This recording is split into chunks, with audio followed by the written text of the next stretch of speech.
Hello friends, आज हम class 10th का 4th चैप्टर पढ़ेंगे, कार्बन एंड इट्स कंपाउंड्स। इसमें से हम सबसे पहले हमने मेटल्स और नॉन मेटल्स पढ़ा कल वाले चैप्टर में। अब हमें देखना कार्बन की हमारे जो भी डेली लाइफ की चीज़ें हैं, फूड, क्लोथ्स, मेडिसिन, बुक्स और कुछ भी चीज़ें हैं, वो मोस्टली कार्बन एलिमेंट की बनी होती है क्योंकि ये बहुत ही वर्सेटाइल है। All living structures are carbon based. कुछ भी आप देख लीजिए, amount of carbon present in earth's crust, अगर हम वैसे इसकी अमाउंट की बात करें, अर्थ क्रस्ट में कितना है और एटमॉस्फेयर में कितना है, तो बहुत ही कम अमाउंट है, 0.02%, और जो एटमॉस्फेयर की है वो 0.03% है। बट जो इसकी अमाउंट है सारे हमारे डेली लाइफ की चीज़ों में, ये बहुत ज़्यादा है। द फॉर्म ऑफ मिनरल्स हैं, जो कार्बोनेट्स हैं, हाइड्रोकार्बोनेट्स हैं, कोल है, पेट्रोलियम है, सब में इसको पाया जाता है। इसकी खासियत क्यों है? जो बॉन्ड बनाता है कार्बन, कोवलेंट बॉन्ड है, और कार्बन की जो वैलेंसी है, इसके आउटर मोस्ट शेल में 4 इलेक्ट्रॉन्स है जो कि 4 डिफरेंट बॉन्ड्स बना सकते हैं, जिस वजह से ये ज़्यादा प्रोडक्ट बनाता है, ज़्यादा मॉलिक्यूल्स बना पाता है, कंपाउंड्स बना पाता है, और इसलिए ये बहुत ही अबंडेंटली फाउंड होता है। अब मोस्ट कार्बन कंपाउंड्स हैं जो वो पुअर कंडक्टर होते हैं इलेक्ट्रिसिटी के, इनके low melting and boiling points होता है compare to the ionic compounds, क्योंकि ये आयनिक नहीं बनाता, इलेक्ट्रॉन्स लूज या गेन नहीं करता, ये शेयर करता है उनको, क्योंकि इसके साथ 4 हैं। Force of attraction between the molecules not very strong, इसके मॉलिक्यूल्स में फोर्सेस इतनी स्ट्रॉन्ग नहीं होती हैं। जैसे अब ये कंपाउंड्स दे रखे हैं, acetic acid, chloroform, methanol, methane, ये आप इनके फॉर्मूलाज भी याद कर सकते हो, और इनके मेल्टिंग एंड बॉइलिंग पॉइंट्स हैं जो कि इतने ज़्यादा नहीं है। हमने पहले भी पढ़ा है कि जो कंबाइनिंग कैपेसिटी है वो डिपेंड करती है वैलेंस इलेक्ट्रॉन्स पे, कि आउटर मोस्ट शेल में कितने इलेक्ट्रॉन्स हैं। तो जो इसकी कॉन्फ़िगरेशन है, एटॉमिक नंबर इसका 6 है, तो 2 हैं सबसे पहले वाले में पाए जाएंगे, बाहर वाले में 4 ही होंगे, और बाहर वाले में होने 8 चाहिए। तो ये या तो 4 लूज़ करे या 4 गेन करे, पर लूज़ और गेन करना बहुत हार्ड है, तो ये 4 शेयरिंग में जाता है, इसलिए इसको कोवेलेंट बॉन्ड बोलते हैं। Elements forming ionic compounds achieve this by either gaining और लूज। ये वही बात आ गई कि आयनिक कंपाउंड होते हैं, उसमें क्या करेंगे, वो गेन करेंगे या लूज करेंगे। But in case of carbon क्या है, 4 electrons in the outer most shell needs to gain और लूज, बट ये नोबल केस कॉन्फ़िगरेशन करने के लिए इसको ज़रूरत क्या कि वो गेन करे या लूज़ करे, बट वो गेन या लूज़ नहीं कर सकता। क्यों? कुड गेन 4 इलेक्ट्रॉन्स, अगर करेगा तो C4 नेगेटिव एनायन बन जाएगा, which is difficult. Why? 6 protons to be held on 10 electrons, कि उसके न्यूक्लियस में प्रोटॉन्स तो 6 ही रहेंगे, और बाहर अगर उसने गेन कर लिए तो 4 इलेक्ट्रॉन्स हो जाएंगे जो 6 प्रोटॉन्स मैनेज नहीं कर सकते। और इट कुड लूज़ 4 इलेक्ट्रॉन्स, और 4 इलेक्ट्रॉन लूज़ कर भी सकता है, तो ये 4C4+ कैटायन बन जाएगा, लेकिन नहीं करेगा। क्यों?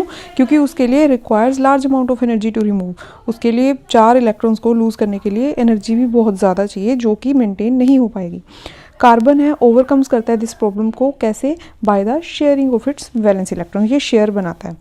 Not just carbon, many other elements form molecules by the sharing, सारे ही करते हैं ऐसी शेयरिंग जो कोवेलेंट बॉन्ड्स बनाते हैं। और शेयर्ड इलेक्ट्रॉन्स है वो कहाँ पे बिलोंग करना चाहिए? आउटर मोस्ट शेल, मतलब उससे पहले वाले शेल से हम शेयर नहीं कर सकते, जो हमारे वैलेंस इलेक्ट्रॉन्स है आउटर मोस्ट शेल में, उन्हीं से ही हम बॉन्ड बना सकते हैं।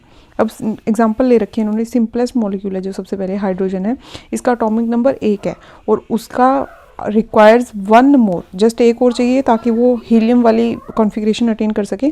तो 2 हाइड्रोजन शेयरिंग करते हैं, और H2, इसलिए हाइड्रोजन है जो H2 की फॉर्म में पाया जाता है, क्योंकि हाइड्रोजन के बाहर एक ही इलेक्ट्रॉन है और कोई दूसरा हाइड्रोजन आएगा उसके भी, अब ये शेयर कर लेगा। ये इस हाइड्रोजन को एक चाहिए, ये इधर से ले लेगा, और इसको भी एक चाहिए था, ये इधर से ले लेगा। ये मतलब एक बॉन्ड बन गया, ये शेयरिंग हो गई। ये ना तो उसने लूज़ किया ना गेन किया, दोनों ने शेयरिंग कर ली, तो दोनों के डबल डबल जो इलेक्ट्रॉनिक कॉन्फ़िगरेशन है वो कंप्लीट हो गया। अब ये यहाँ पे दिखा भी रखा है ये सेम मॉलिक्यूल, कि इसको मैंने डॉट से रिप्रेजेंट किया था, आप एक्स से भी रिप्रेजेंट कर सकते हो। डिपिक्ट दिस यूजिंग, ये वही चीज़ लिख रखी है, डॉट से भी कर सकते हो, क्रॉस से भी, इन्होंने क्रॉस से कर रखा है, मैंने आपको डॉट से करके दिखाया था। Shared pair of electron set to be constitute a single covalent bond, जो भी एक पेयर होगा, अब यहाँ पे जो 2 इलेक्ट्रॉन्स हैं इसका एक पेयर बन गया है, तो इसको एक कोवेलेंट, सिंगल कोवेलेंट बॉन्ड बोलेंगे, कि एक बॉन्ड बना है। Also represent by a line, line से भी रिप्रेजेंट कर सकते हैं, जैसे मैंने यहाँ पे लाइन बनाई थी, तो वैसे लाइन से भी इसको रिप्रेजेंट कर सकते हैं। अब एटॉमिक नंबर है क्लोरीन का 17 है, क्लोरीन का इन्होंने यहाँ पे करके नहीं दिखा रखा। जो क्लोरीन है उसका एटॉमिक नंबर 17 है, इसलिए वो भी Cl2 बनाता है। क्यों? क्योंकि अगर इसकी कॉन्फ़िगरेशन देखें तो पहले 2 होगा, नेक्स्ट 8 होगा और 17 कंप्लीट करने के लिए लास्ट में 7 आएगा, लेकिन लास्ट में होना कितना चाहिए? 8, तो इसको 1 ही चाहिए, इसलिए जो 1 है Cl के बाहर इसको 1 चाहिए, लेकिन बाहर है कितने? 2 2 2 और 1, 7 हो गए।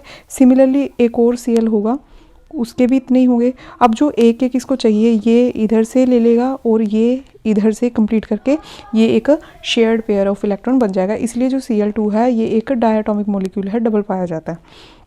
ऑक्सीजन के केस में क्या है? यहाँ पे डबल बॉन्ड होता है। क्यों? क्योंकि उसका जो 6 इलेक्ट्रॉन्स है आउटर मोस्ट शेल में और ऑक्टेट को कंप्लीट करने के लिए 2 चाहिए, क्योंकि 8 बनाना होता है तो इसको 2 चाहिए, तो 2 चाहिए होंगे तो ये डबल बॉन्ड बना लेगा। जैसे ये दिखा रखा है ऑक्सीजन में 1 2 3 4 5 6 आउटर मोस्ट हैं, 6 इसके आउटर मोस्ट थे, तो इन्होंने 2 शेयर कर लिए, तो एक लाइन ये बन जाएगी, एक लाइन ये बन जाएगी। तो यहाँ पे ऑक्सीजन का डबल मॉलिक्यूल है जो डबल बॉन्ड है जो वो इस्टेब्लिश हो जाएगा। सिमिलरली अगर हम नाइट्रोजन का देखें, उसका एटॉमिक नंबर है जो 7 है, उसको 3 इलेक्ट्रॉन चाहिए। तो जो नाइट्रोजन है वो भी N2 की फॉर्म में है, लेकिन वो क्या बनाता है? ट्रिपल बॉन्ड्स बनाता है, उसको 3 शेयर्ड पेयर ऑफ इलेक्ट्रॉन्स चाहिए होते हैं। अब अगर अमोनिया का देखें, NH3 है, NH3 में क्या होगा? अगर नाइट्रोजन को 3 चाहिए तो ये, लेकिन हाइड्रोजन को तो 1 ही चाहिए होता है, तो ये सारे हाइड्रोजन एक एक ले लेंगे, ठीक है। और N की क्या कंप्लीट हो गया? N ने तीनों से एक एक ले लिया, तो N का NH3 ये ऐसे बन जाएगा। ऐसे ही सारे मीथेन हैं, ये CH4 है। अब इसमें क्या है? कार्बन को 4 चाहिए, सारे हाइड्रोजन को एक एक चाहिए, तो 4, इसलिए हाइड्रोजन की अमाउंट है जो वो 4 हाइड्रोजन है, चारों एक एक कार्बन से ले लेंगे और कार्बन चारों से एक एक ले लेगा। जो मीथेन है ये वाइडली यूज़ होता है as a fuel. Major component है ये बायोगैस का और CNG का। सिंपलेस्ट कंपाउंड है वो कार्बन का, जिसका फॉर्मूला CH4 है। ये वही बता रखा है जो मैंने अभी बताया। कार्बन है जो टेट्रावेलेंट, टेट्रा मतलब 4, जिसको 4 चाहिए होते हैं। अब जो सच बॉन्ड्स हैं formed by the sharing of the electron pair between 2 atoms, इन्हीं को कोवेलेंट बॉन्ड्स बोला जाता है, जो शेयर होके बनते हैं। Strongs bond within the molecule but intermolecular forces are weak. उनके मॉलिक्यूल के विद इन अगर देखा जाए तो उनकी बॉन्डिंग स्ट्रॉन्ग होती है, पर इंटरमोलिकुलर फोर्सेस होती हैं जो वो वीक होती हैं। इनके मेल्टिंग और बॉइलिंग पॉइंट भी लो होता है। Electrons are shared, no charge particles are form. जब इलेक्ट्रॉन शेयर ही हो गए तो चार्ज पार्टिकल, अब जैसे NaCl है उसमें ये एक निकाल के दे देता है और इस पर ये गेन करता है। अगर इसने निकाल दिया तो इस पर पॉजिटिव चार्ज आ जाता है, Cl ने ले लिया तो नेगेटिव, तो यहाँ पे चार्जेस आ जाते हैं। लेकिन शेयर में क्या होता है? किसी ने कोई इलेक्ट्रॉन लूज़ नहीं किया, किसी ने गेन नहीं किया, शेयर किया है, तो यहाँ पर कोई भी चार्ज पार्टिकल नहीं होगा। जनरली ये इलेक्ट्रिसिटी के बहुत ही पुअर कंडक्टर होते हैं। अब आ गया एलोट्रॉप्स ऑफ कार्बन। एलोट्रॉप्स होती हैं कार्बन्स की ही किसी तरह के कंपाउंड, जो और कैसे कैसे वो पेयर बना के क्या फॉर्म्स में बन सकता है। जैसे पहला है डायमंड, ग्रेफाइट। अब इसमें क्या है? डायमंड में क्या है? Carbon atom bonded to 4 other carbon atoms. अब कार्बन एटम टेट्रावैलेंट है, उसको 4 इलेक्ट्रॉन्स बनाने हैं, तो कार्बन है वो चारों तरफ से कार्बन से ही जुड़ जाएगा। अब ये कार्बन है, फिर आगे फिर कार्बन से जुड़ जाएगा, तो जहाँ हर तरफ कार्बन कार्बन आ जाए, चार उसके इलेक्ट्रॉन्स वो पेयर कर सकता है और चारों तरफ उसने कार्बन एटम से ही पेयरिंग कर ली, तो वो एक रिजिड 3 डायमेंशनल स्ट्रक्चर बन जाती है, जिसको हम डायमंड बोलते हैं। जैसे कि ये रहा, ये आपको जो ऑरेंज बॉल है ये कार्बन को इंडिकेट कर रही है, तो ये चारों तरफ से कार्बन से ज्वाइंट है। और अगर हम ग्रेफाइट की बात करें, इसमें क्या है? Carbon atom is bonded to 3 other carbons, कि मतलब वो 3 तरफ से ही कार्बन से अटैच है। सेम प्लेन गिवन है हेक्सागोनल एरे, तो ये हेक्सागोनल एरेज बन जाते हैं, जैसे ये बन गया। अब आप ये भी क्वेश्चन हो सकता है कि 3 ही बॉन्ड बना रहे, तो चौथा बॉन्ड कहाँ गया? One of this bonds is a double bond, तो एक जो बॉन्ड होगा वो डबल होगा, 3 से बनेगा लेकिन 1 से डबल बनेगा। जैसे यहाँ पे सिंगल बॉन्ड है, यहाँ पे सिंगल बॉन्ड है, यहाँ पे सिंगल बॉन्ड है। ये हमें शो सिंगल बॉन्ड कर रहे हैं क्योंकि ये एक प्लेन्स बन रहे हैं, यहाँ पे हेक्सागोनल प्लेन है, नीचे हेक्सागोनल प्लेन है, आपस में ज्वाइन हो रहे हैं, लेकिन इनके बीच में कहीं ना कहीं डबल बॉन्ड भी होगा किसी कार्बन में बीच में, कि 2 के साथ सिंगल बनेगा, 1 के साथ डबल बन जाएगा, तो वो अपनी वैलेंसी तो कंप्लीट करेगा ही 4 वाली। और हेक्सागोनल एरेज बन रहे हैं, placed in layers one above the other, layers की फॉर्म में बन जाएंगे। और एक ये क्या है, ये है C60 जिसको बकमिंस्टर फुलरेंस बोला जाता है, ये किसके नाम पे रखा गया था। इसमें क्या होता है ये भी हम रीड कर लेते हैं। Diamond and graphites very different physical properties, इनमें प्रॉपर्टीज़ डिफिकल्ट है जबकि डिफरेंट है, जबकि दोनों कार्बन से बने हैं। Even through their chemical properties तो सेम ही है क्योंकि एक ही कंपाउंड से बन रहा है। Diamond is hardest substance, but जो ग्रेफाइट है बहुत ही स्मूथ और स्लिपरी होता है। ग्रेफाइट गुड कंडक्टर होता है इलेक्ट्रिसिटी का, बट ज़्यादातर नॉन मेटल गुड कंडक्टर नहीं होते, बट ग्रेफाइट है जो वो नॉन मेटल है लेकिन गुड कंडक्टर ऑफ इलेक्ट्रिसिटी है। अब डायमंड है ये synthesize by subjective pure carbon to very high pressure और टेम्परेचर पे आता है तब बनता है। सिंथेटिक डायमंड्स आर स्मॉल, जो सिंथेटिक बनते हैं वो स्मॉल होते हैं but indistinguishable from the natural diamonds, लेकिन उनकी हम पहचान नहीं कर सकते कि नेचुरल डायमंड्स अगर सामने रख दो और आपके सामने सिंथेटिक डायमंड्स रख दो तो हम डिस्टिंग्विश नहीं कर पाएंगे कि कौन सा है।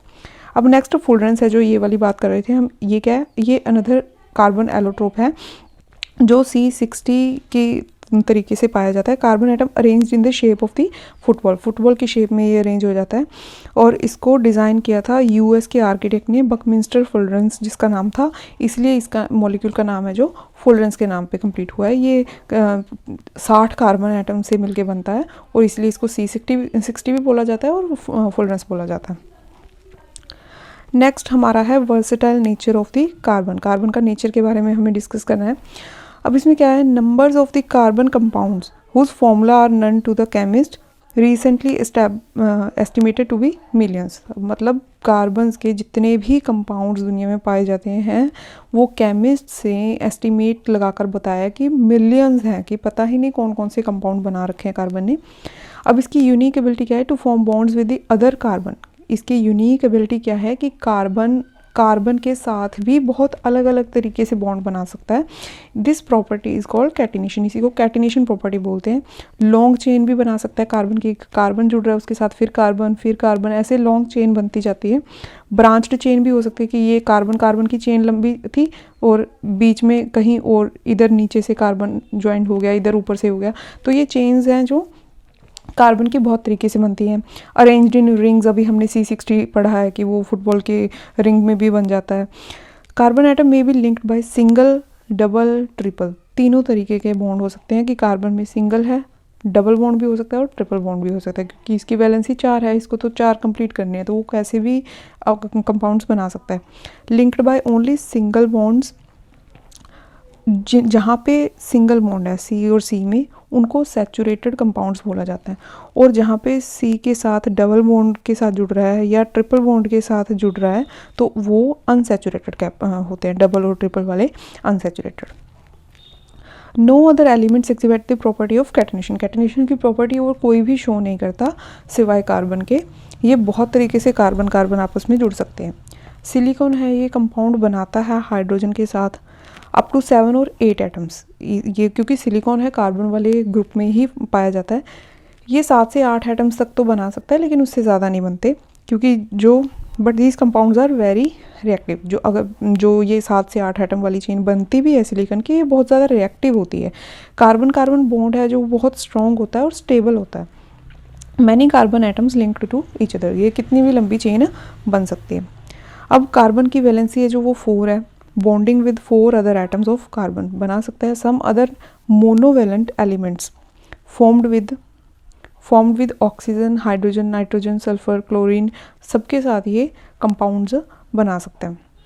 अब जो बॉन्ड्स हैं वेरी स्ट्रॉन्ग होते हैं, making these compounds exceptionally stable बना देता है। रीज़न क्या है इसके स्टेबिलिटी का, formation of the strong bonds because of its small size, क्योंकि अगर स्मॉल इसका साइज़ है तो ये न्यूक्लियस के बिल्कुल पास है, जो जितने भी इलेक्ट्रॉन इसके पाए जाते हैं न्यूक्लियस के पास हैं तो वो होल्ड कर सकता है इनको।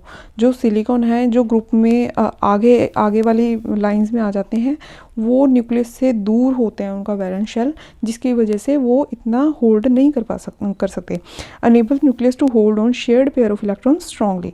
Bonds formed by the bigger atoms are much weaker, क्योंकि वो न्यूक्लियस से दूर हो जाते हैं।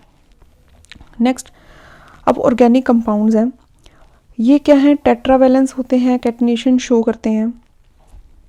Compounds initially extracted from the natural substance से ही एक्सट्रैक्ट किया जाता है सबको। These carbons compounds, organic compounds could only be formed within a living system. Living system के अंदर ही पाए जाते हैं. वाइटल फोर्स है, नेसेसरी होती है इनके सिंथेसिस के लिए. फ्रेडरिक वुलर ने डिसअप्रूव कर दिया था इसको, क्योंकि 1828 में क्या हुआ, इन्होंने यूरिया प्रिपेयर करके दिखाया from the ammonium cyanate. Carbon compounds except for carbides, oxides of carbon, carbonate, hydrocarbonates, salts continue to study under the organic chemistry. अब सैचुरेटेड और अनसैचुरेटेड कार्बन क्या है, अभी हमने बताया था सैचुरेटेड कौन से होते हैं, जो सिंगल बॉन्ड से बनते हैं, और अनसैचुरेटेड जो डबल बॉन्ड और ट्रिपल बॉन्ड वाले होते हैं. इथेन फार्मूला C2H6 है. अब आप इसको देखो कि C2H6 है जो इथेन है, ये आपको याद रखना है कि अगर सिंगल बॉन्ड है तो वहाँ पे हम एन लगाते हैं, डबल बॉन्ड है तो ईन लगेगा, और अगर ट्रिपल बॉन्ड है तो लास्ट में आइन लगाना पड़ेगा. और इसके वर्ड रूट आपको याद होने चाहिए कि यहाँ पे इथेन है, एथ ETH है, इथ इसका मतलब है 2, कि यहाँ पे कार्बन के 2 होंगे. अब यहाँ पे इसका फर्स्ट स्टेप क्या है, मतलब कार्बन के 2 कंपाउंड होंगे, दोनों कंपाउंड सिंगल बॉन्ड से, अब इन्होंने एन लिखा है मतलब सिंगल बॉन्ड से हो गए, और बाकी जितने भी पोर्शंस बचेंगे, बॉन्ड बचेंगे, वो सारे के सारे हाइड्रोजन आके कंप्लीट कर देगा, सारे सिंगल बॉन्ड से ही होंगे क्योंकि एन लिखा हुआ है. और अगर यहाँ पे हम प्रोपेन बोल दें, अब जैसे एथ का मतलब 2 था तो प्रॉप का मतलब होता है 3, तो यहाँ पे 3 कार्बन्स लगेंगे. अब 3 में क्या होगा कि हमने 3 कार्बन्स लगा दिए सारे के सारे सिंगल बॉन्ड से, क्योंकि यहाँ पे एन लिखा है.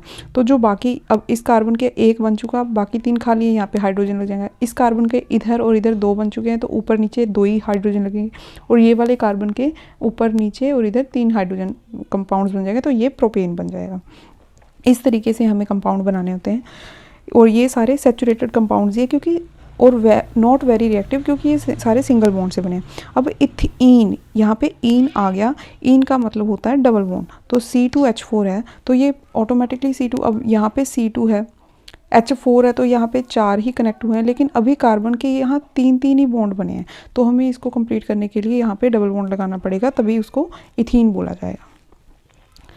अब नेक्स्ट है C2H2 जो इथाइन बन जाएगा. YNE है मतलब ट्रिपल बॉन्ड बनेगा. ये तो इथीन का ही दिखा रखा है यहाँ पे. अगर इथाइन का हम बनाकर देखें कि C2 है और H2 लगाने हैं, मतलब एक H इधर लग जाएगा, एक H इधर लग जाएगा. अब कार्बन के हमें कंप्लीट तो करनी है, तो यहाँ पे 3 बॉन्ड बनाने पड़ेंगे, फिर एक कार्बन की 4 है जो वो कंप्लीट होंगे, तो ये प्रोडक्ट क्या बन गया, इथाइन बन गया. यही डबल और ट्रिपल बॉन्ड्स वाले होते हैं जो ये अनसैचुरेटेड कार्बन कंपाउंड्स होते हैं, ये बहुत मोर रिएक्टिव होते हैं दैन द सैचुरेटेड वाले कंपाउंड से ज़्यादा रिएक्टिव होते हैं. अब चेन, ब्रांचेस, रिंग्स, हर तरीके से कार्बन है जो कंपाउंड्स बनाता है. मीथेन है, इथेन है, प्रोपेन है. ये 1 2 3 कार्बन के एटम्स, मतलब पीछे तो एन ही है, ये आगे वाली आपको याद करने हैं. मेथ का मतलब 1 है, एथ का मतलब 2 कार्बन, प्रॉप का मतलब 3 कार्बन. आगे भी इनके नेमिंग प्रोसेस चलती है, ये दिखा रखी है. मीथेन, इसका फॉर्मूला भी लिखा है और स्ट्रक्चर भी आप दिखा रखे, आप देख सकते हो. इथेन है, अब कार्बन 2 बन गए, बाकी हाइड्रोजन से कंप्लीट हो गया. प्रॉप का मतलब 3 कार्बन है, तो 3 कार्बन लगा के बाकी हाइड्रोजन कंप्लीट कर दिए. तो ऐसे ही 4 के लिए ब्यूट होता है, 5 के लिए पेंट है, 6 के लिए हेक्स है. सिमिलरली बनते जाएंगे. अब इसमें क्या है, जैसे ब्यूटेन दिखा रखा है, ये 2 डिफरेंट पॉसिबिलिटीज़ हो सकती हैं. या तो हम सीधा एक चेन में बना लें, या एक ही कार्बन पे आके हम डबल बॉन्डिंग कर दें, जैसे कि इसमें बना रखा है. तो इसमें लेकिन फॉर्मूला वैसे ही रहेगा. अब इसमें हाइड्रोजन लगा दो सारे, इसमें हाइड्रोजन लगा दो आप कार्बन के बॉन्ड पूरे करने के लिए, तो हम देखेंगे कि जो फॉर्मूला है C4H10, ये फॉर्मूला उतना ही रहेगा विद आइडेंटिकल. अब जो ऐसे कंपाउंड्स होते हैं डिफरेंट जिनके फॉर्मूला सेम है लेकिन शेप डिफरेंट है, तो such compounds with identical molecular formula but different structures, इनको स्ट्रक्चरल आइसोमर्स बोला जाता है.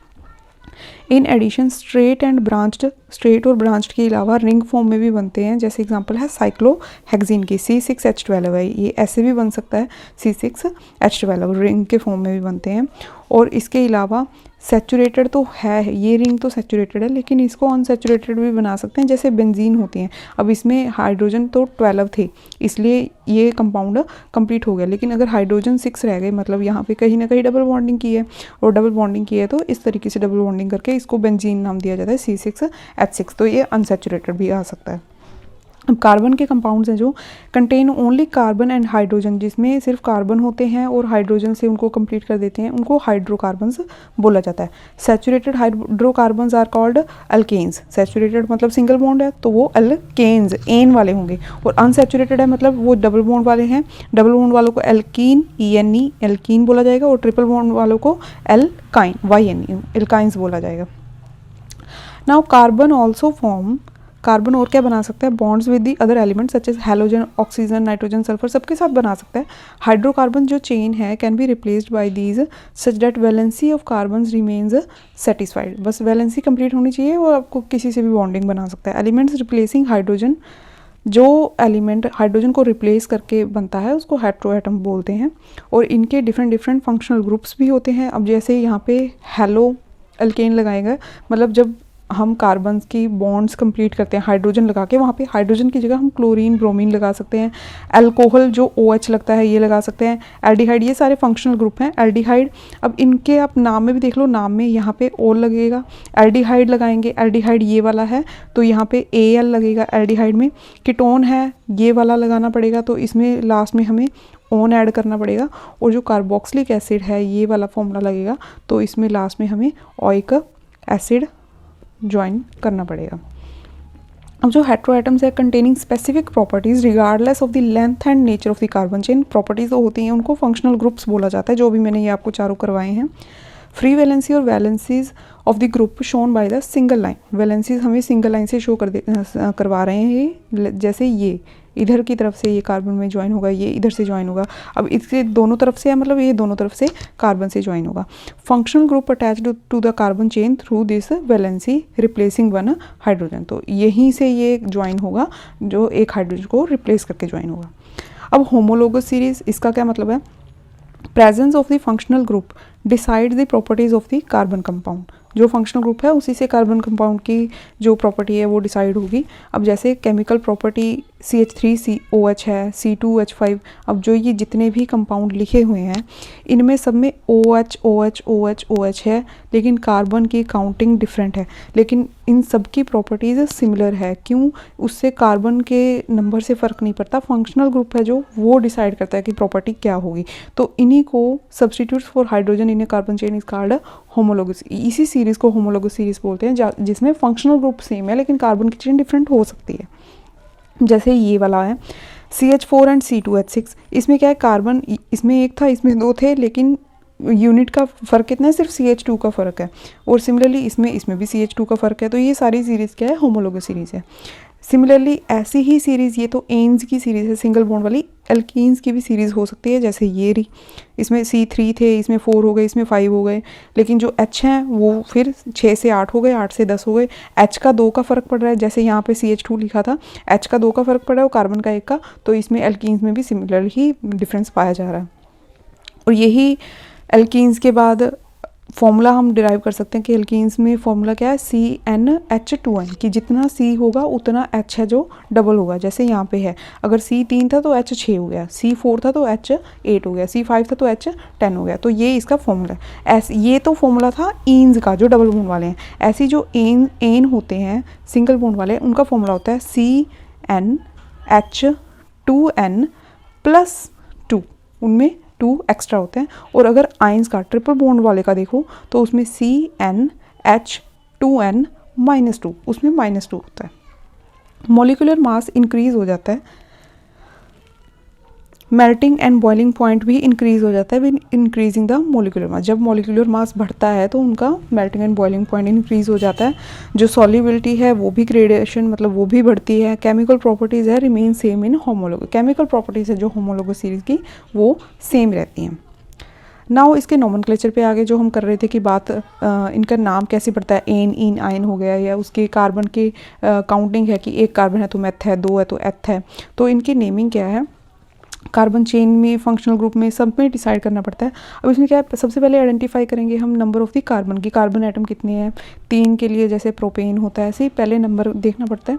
फिर फंक्शनल ग्रुप देखेंगे, फंक्शनल ग्रुप कैसे लगेगा। फंक्शनल ग्रुप में क्या है, सफिक्स लगता है, पीछे लगता है, begins with the vowel A-E-I-O-U से ही बिगिन होता है। और जो भी ये एन, अब जैसे हमने पढ़ा है एन में भी लास्ट में ई है, ईन में भी लास्ट में ई है, आयन में भी लास्ट में ई है, तो इस ई को रिमूव करके ही जो फंक्शनल ग्रुप का नाम है उसको ऐड करना पड़ता है।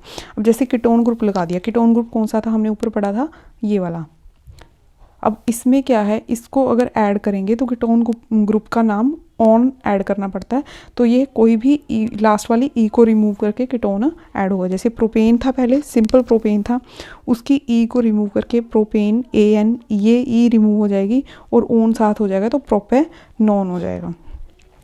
कार्बन चेन अनसैचुरेटेड, अगर अनसैचुरेटेड भी है, एन की जगह पे इन और आयन लग जाएगा।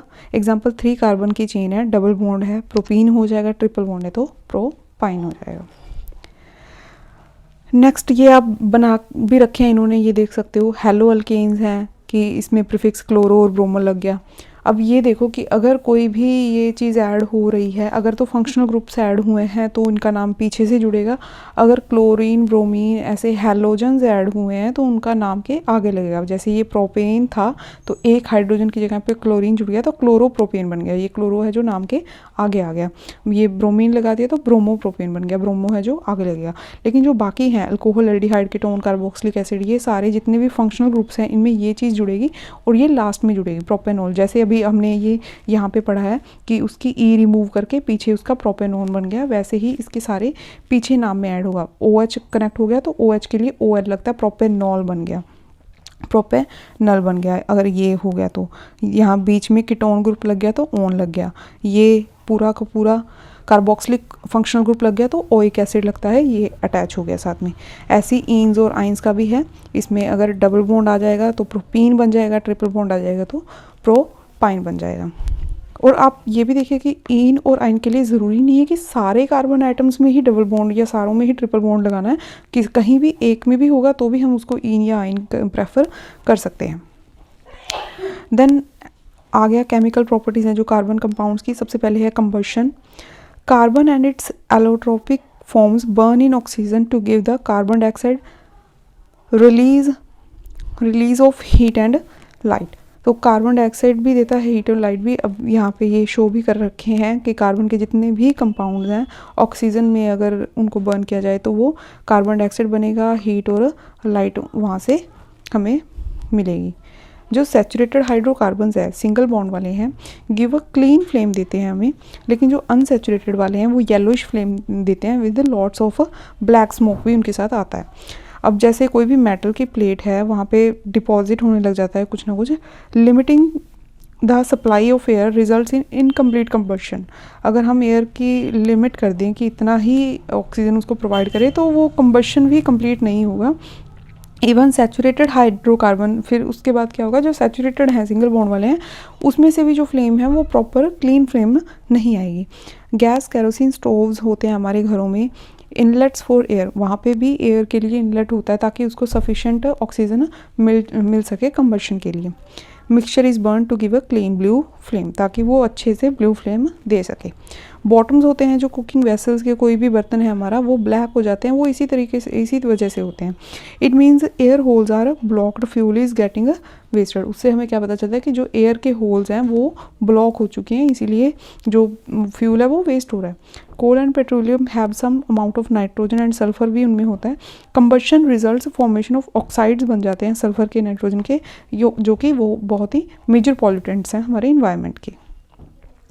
अब आगे क्या है, why do substance burn with और विदाउट अ फ्लेम, कि हम जैसे कोयला जलता है उसमें फ्लेम तो नहीं आती लेकिन फिर भी हीट प्रोड्यूस हो रही है, तो उसका क्या रीज़न है। समटाइम्स जस्ट ग्लो रेड, सिर्फ रेड रेड होता है, give out heat without a flame, कि वो हीट देते रहते हैं लेकिन फ्लेम नहीं आती है। बिकॉज उसका रीज़न क्या है, flame is only produced when gaseous substance burn, जब वहाँ पे कोई गैस के पार्टिकल्स हैं वो बर्न हो रहे तब जो फ्लेम है वो आती है। वुड और चारकोल इज इग्नाइटेड, जब इनको जलाया जाता है। वोलेटाइल सब्सटेंस प्रेजेंट वेपोराइज, जो भी वहाँ पे गैसियस सब्सटेंस है, वोलेटाइल सब्सटेंस है, वो वेपोराइज हो जाता है पहले ही। Burn with the flame in the beginning, वो स्टार्टिंग में वेपोराइज हो जाता है। Luminous flame when atom of the gaseous substance are heated, जब गैसियस सब्सटेंस हीट होता है तो एक ल्यूमिनस सी फ्लेम आती है जो ग्लो करती रहती है। Colour produced by each element is a property, अब हर चीज़ को जलाने पे अलग अलग कलर आता है, वो भी एक केमिकल प्रॉपर्टी है उस सब्सटेंस की। अब formation of coal and petroleum की फॉर्मेशन क्या है, फॉर्म्ड फ्रॉम दी बायोमास से बनता है। जो कोल है ये तो रिमेन्स ऑफ ट्री, फर्न्स और अदर प्लांट्स है, मिलियंस ऑफ ईयर्स अगो क्या है ये क्रश हो गए हैं अर्थ में, वोल्केनो से लगा लो या कोई भी अर्थक्वेक की वजह से लगा लो, ये दब गए हैं, press down by layers of earth and rock, और काफ़ी टाइम से दबे हुए हैं तो स्लोली डिके होकर ये कॉयल में कन्वर्ट हो गए हैं। लेकिन जो ऑयल एंड गैसेज हैं ये remains of millions of tiny plants and animals lived in the sea, जो सी में रहते थे, समुद्रों में रहते थे प्लांट्स एनिमल, उनके दबने की वजह से होते हैं। They died, their body sank seaweed covered by the silt, वो पानी में ही दब गए हैं, उनकी वजह से ऑयल और गैस बनता है। Bacteria attack the dead remains, bacteria उन पे अटैक करता है, turn them into the oil and gas under the high pressure. Silt was slowly compressed into the rocks, rock में कन्वर्ट हो जाती हैं। Oil and gas seeped into the pores parts of the rocks, rocks के जो जैसे went में से volcano के इरप्शंस बाहर आते हैं, वैसे ही रॉक्स में भी पोर्स होते हैं जहाँ से ऑयल और गैस लीक करता है, बाहर आता है। Got trapped like water in a sponge. अब आ गया ऑक्सीडेशन, ये हमने रिडक्शन और ऑक्सीडेशन, रिडॉक्स रिएक्शन में सारा कंप्लीट कर चुके हैं। जो कार्बन है compounds can be easily oxidised on combustion, combustion मतलब उनको जलाएंगे तो वो बहुत ही इजीली ऑक्सीडाइज हो जाता है। ऑक्सीडाइज मतलब ऑक्सीजन ऐड होना, कि कार्बन में अगर ऑक्सीजन ऐड होगी तो वो कार्बन डाइऑक्साइड बनेगा, बहुत ईजिली बन जाता है। Alcohols are converted to the carboxylic acids. अब अल्कोहल्स कौन से हैं, OH वाले, और कार्बोक्सिलिक एसिड कौन से हैं जिसमें ओइक एसिड लगता है, आपको बताया था।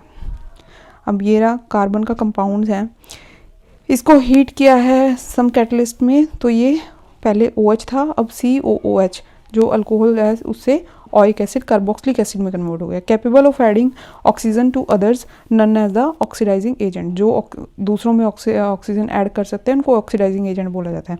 एल्कालाइन पोटाशियम पर मैग्नेट है जो ये ऐड किया हुआ है। एसिडिफाइड पोटाशियम डाइक्रोमेट जो नीचे वाला है। ऑक्सीडाइजिंग अल्कोहल्स टू एसिड, ये इनका काम ही है कि अल्कोहल्स को एसिड में कन्वर्ट कर देते हैं, इसलिए इनको ऑक्सीडाइजिंग एजेंट बोला जाता है। एडिशन रिएक्शन क्या है, अनसैचुरेटेड हाइड्रोकार्बन है जो डबल बॉन्ड वाले हैं, add hydrogen in the presence of the catalyst, अगर इनमें हम हाइड्रोजन ऐड कर दें कैटलिस्ट डाल के, और कैटलिस्ट क्या होना चाहिए, जैसे कि पैलेडियम है और निकल है, ये सैचुरेटेड हाइड्रोकार्बन्स ही दे देते हैं हमें दोबारा। जैसे ये रिएक्शन में दिखा रखा है, डबल बॉन्ड था, इसमें हमने निकल एज ए कैटलिस्ट डाला, हाइड्रोजन डाल दिया, तो ये सिंगल बॉन्ड बन गया, और बाकी सारे हैं जो वापस से जो ज्वाइंट थे जो हो गए, 2 H आ गए, तो ऑफकोर्स उन्होंने एक बॉन्ड तोड़ के वहाँ पे H लगा लिए, तो वो सिंगल बॉन्ड्स में बन गए और सैचुरेटेड बन गए। Catalyst substance cause a reaction to occurs और proceed at a different rate without the reaction itself being affected. जो कैटलिस्ट है वो क्या होता है कि वो खुद रिएक्शन में पार्टिसिपेट नहीं करता, खुद वो क्या है अनरिएक्टेड रहता है, अफेक्ट नहीं करता किसी भी रिएक्शन को, लेकिन वो रिएक्शन के प्रोसेस को फास्ट कर देता है। Reaction used in hydrogenation of vegetable oil, nickel catalyst. Vegetable oil have long unsaturated carbon chains, animal fats have saturated carbon chains. तो हमें ये भी याद रखना है कि जो वेजिटेबल ऑयल्स होते हैं वहाँ पे अनसैचुरेटेड कार्बन की चेन्स होती हैं, और एनिमल फैट्स में सैचुरेटेड होता है।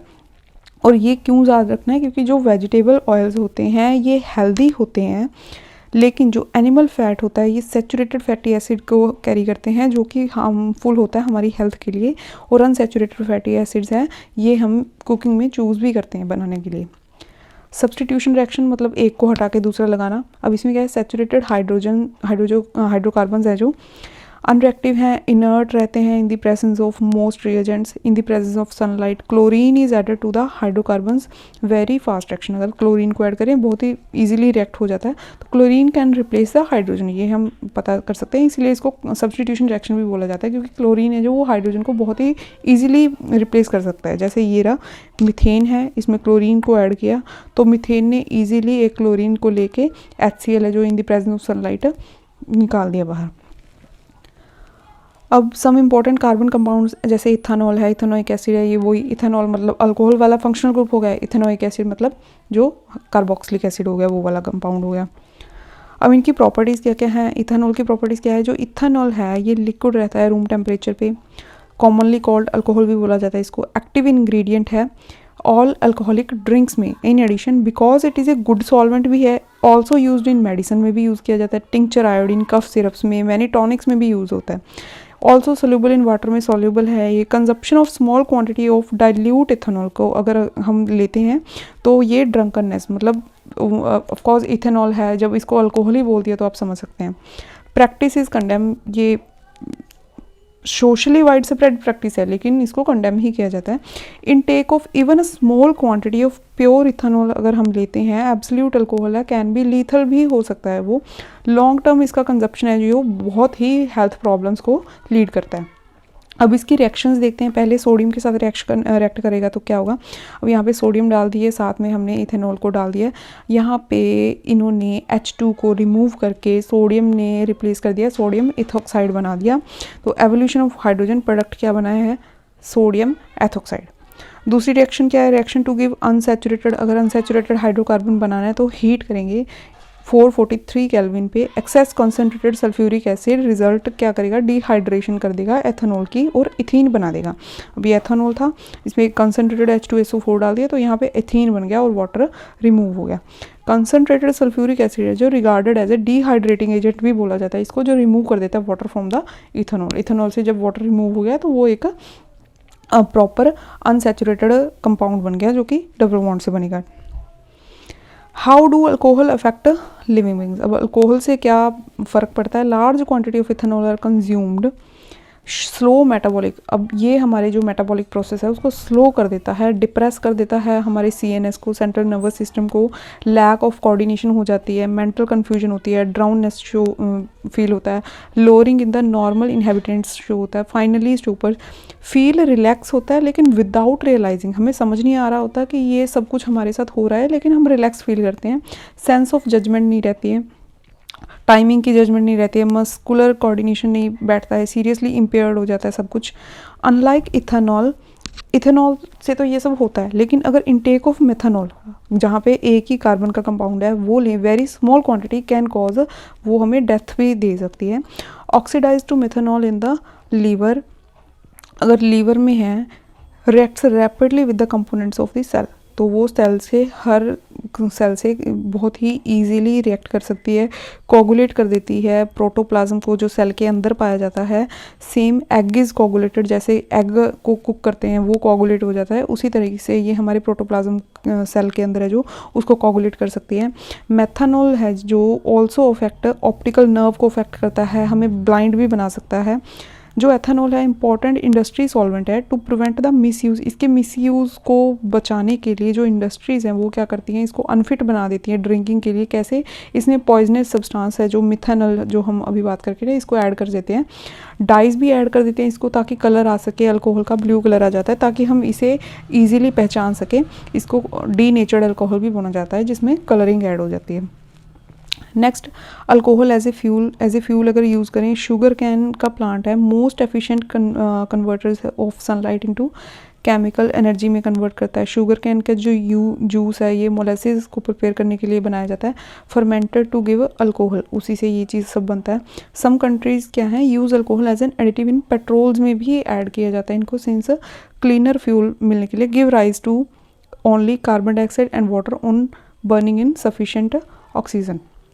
अब इथेनॉइक, पहले हमने इथेनॉल की प्रॉपर्टीज़ देखी थी, अब इथेनॉइक एसिड की प्रॉपर्टीज़। इसको कॉमनली इसका नाम क्या है, एसिटिक एसिड बोला जाता है।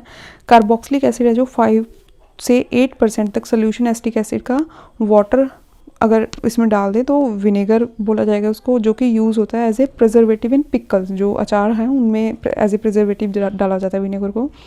मेल्टिंग पॉइंट है जो इथेनॉइक एसिड का वो 290 केल्विन है। फ्रीज़ होता है ड्यूरिंग विंटर, कोल्ड क्लाइमेट्स में फ्रीज़ भी कर जाता है, इसका नेम ग्लेशियल एसिटिक एसिड भी बोला जाता है इसको। कार्बोक्सिलिक एसिड है जो, इसके करैक्टरिस्टिक्स क्या हैं, ये एसिडिक नेचर का होता है। अनलाइक मिनरल एसिड जैसे HCl है, ये कम्प्लीटली आयोनाइज हो जाता है। कार्बोक्सिलिक एसिड है जो ये एक वीक एसिड है, बहुत ज़्यादा स्ट्रॉन्ग एसिड नहीं है।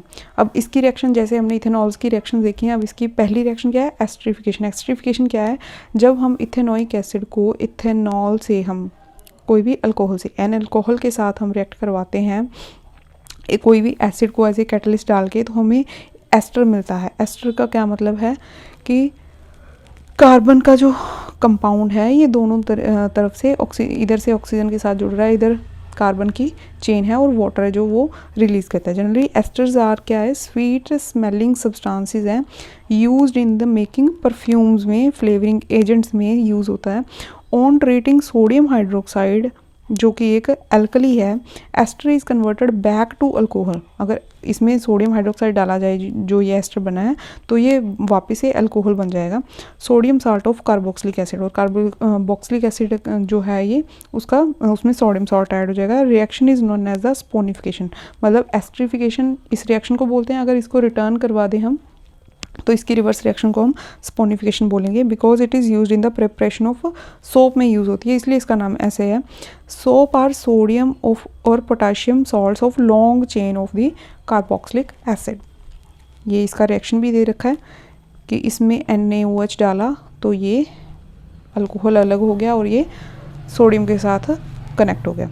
अब रिएक्शन विद द बेस, अगर बेस से उसको NaOH एक बेस है, इससे इस ओइक एसिड को अगर हम रिएक्ट करवाते हैं तो ये सिमिलरली इसमें भी Na के साथ जुड़ जाएगा जैसे कि इसमें जुड़ा, और वाटर रिमूव हो जाएगा। नेक्स्ट रिएक्शन है with carbonates and hydrogen carbonates. इससे रिएक्ट करवाएंगे तो क्या होगा, यहाँ पे भी रिएक्ट होके रिएक्शन के बाद क्या है, सोडियम के साथ जुड़ेंगे और वाटर और कार्बन डाइऑक्साइड जो रिलीज़ हो जाएगा। नेक्स्ट आ गया सोप एंड डिटर्जेंट्स। ये मिसल है जो ये ऑयल ड्रॉपलेट है, कोई भी डर्ट हमारे कपड़ों में है, ये कंपाउंड्स हैं जो हाइड्रोफोबिक हैं, वो ये लाइंस हैं, और जो हाइड्रोफिलिक हैं मतलब जिनको पानी पसंद है वो बाहर की तरफ होते हैं, जो हाइड्रोफोबिक है जिनको पानी नहीं पसंद वो ऑयल ड्रॉपलेट्स की तरफ होते हैं। अब इनकी फॉर्मेशन का भी हम सारा पढ़ेंगे।